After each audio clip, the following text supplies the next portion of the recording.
जब गुरु तक क्षमा करने में समर्थ है तो परमात्मा की तो बात ही क्या कहे। यूं तुझको अख्तियार है तासीर दे न दे, दस्ते दुआ हम आज उठाए हुए तो हैं। गुरु खोज लेना साधक के लिए पहली अनिवार्य बात है। जीवन पाया पर जीवन में क्या दो क्षण सुख के बीत सके। मन छलने वाले मिले बहुत, पर क्या मिल मन के मीत सके। मन का मीत मिल जाए तो गुरु मिला। शरीर से मित्रता रखने वाले बहुत मिल जाएंगे, शरीर का उपयोग करने वाले बहुत मिल जाएंगे, तुम्हारा साधन की तरह उपयोग करने वाले बहुत मिल जाएंगे। तुम्हारी साध्य की तुम्हें जो याद दिलाए, जब वो मिल जाए तो मन का मीत मिला। गुरु मित्र है।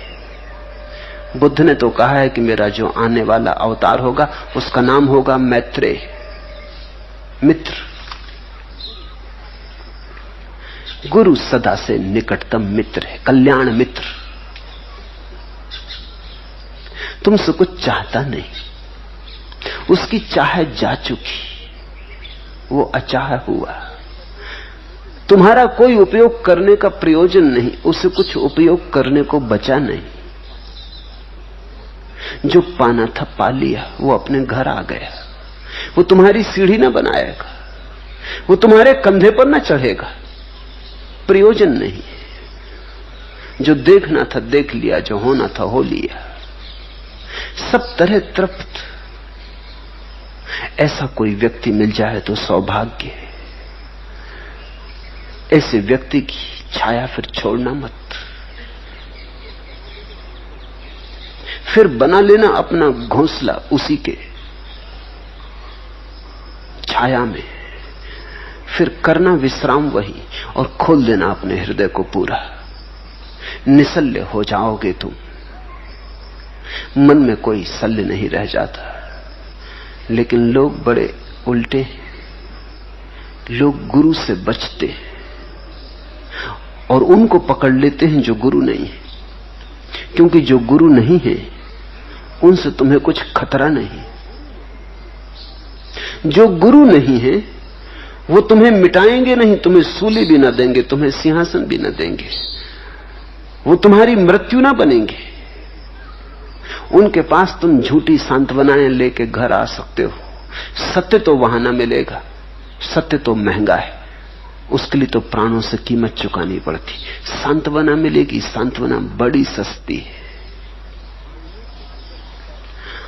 आईने से बिगड़ के बैठ गए जिनकी सूरत जिन्हें दिखाई गई।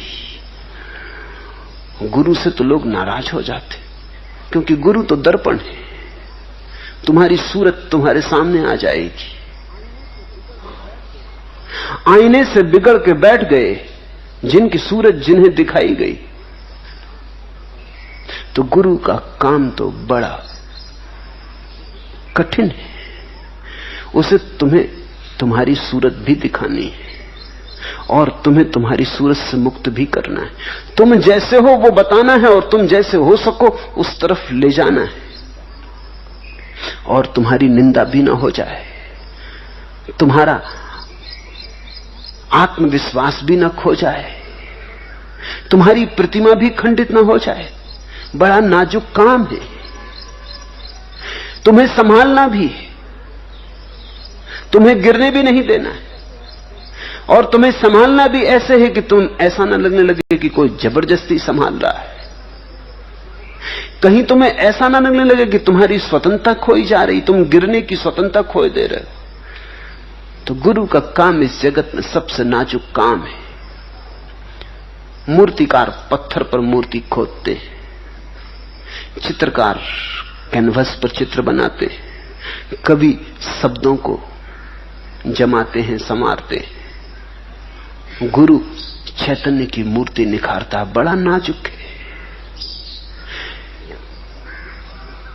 और नाजुकता यही है कि गुरु को विपरीत काम करने पड़ते हैं। एक तरफ तुम घबरा के गिर ही ना जाओ, दूसरी तरफ तुम कहीं इतने आश्वस्त भी ना हो जाओ कि तुम जो हो वही रह जाओ। तुम्हारे बीज को तोड़ना भी है।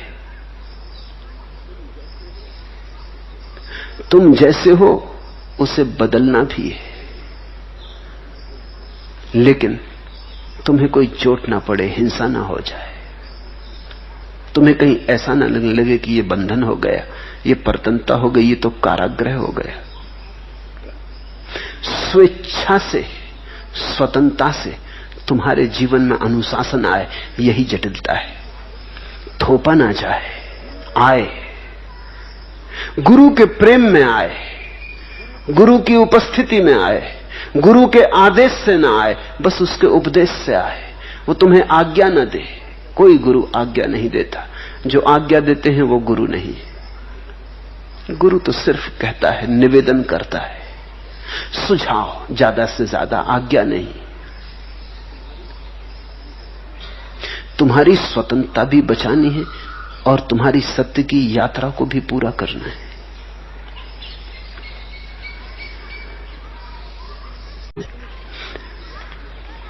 लेकिन इसकी पहली शुरुआत महावीर कहते हैं भूलों के समग्र स्वीकार से होती। निसल्य हुआ व्यक्ति स्वस्थ हो गया, उसके मानसिक रोग गए, उसकी मानसिक उपाधियां गिरी। मन स्वस्थ हो तो आत्मा की तरफ यात्रा हो, इसे हम समझें। अगर शरीर बीमार हो तो मन की तरफ यात्रा नहीं हो सकती। इससे कोई आदमी बीमार है, क्या वीणा बजाए, कैसे गीत गाए, खाट से लगा है कैसे नाचे, कैसा साहित्य का रस,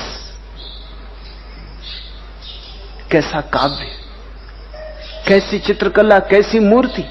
अभी शरीर रुग्ण है, घावों से भरा है, तो शरीर में अटका रहता है। शरीर स्वस्थ हो जाता है तो आदमी मन की तरफ चलता है, तो फिर गीत भी सुनता है, संगीत भी सुनता है, नाचता भी, चित्र भी बनाता है, मूर्ति भी गढ़ता है, बगीचा लगाता है, फूल संवारता है, सौंदर्य का अनुबोध होता है, एक नया रस का संसार खुलता है। शरीर स्वस्थ हो तो आदमी मन की ऊर्जा का उपयोग करना शुरू करता, मन की तरंगों पर चढ़ता है। लेकिन मन अगर रुग्ण हो तो आत्मा की तरफ नहीं जा सकता। जब मन निसल्य होता है तो और एक नई अंतिम यात्रा शुरू होती है, आत्मा की खोज, परमात्मा की खोज, सत्य की खोज। शरीर मन दोनों संतुलन में हो तो ही आत्मा की खोज हो सकती है। अब मुझको करार है तो सबको करार है। दिल क्या ठहर गया कि जमाना ठहर गया। जैसे ही मन की उधेड़बुन ठहर जाती है, दिल ठहर जाता है कि सारी आपाधापी, सारी दौड़ धाऊ सब बंद हुई। दिल क्या ठहर गया, जमाना ठहर गया, सब ठहर जाता है, समय ठहर जाता है। उस परम ठहराव में ध्यान के फूल खिल सकते। उस परम शांति में आदमी अपनी आखिरी मंजिल की तरफ जाता है।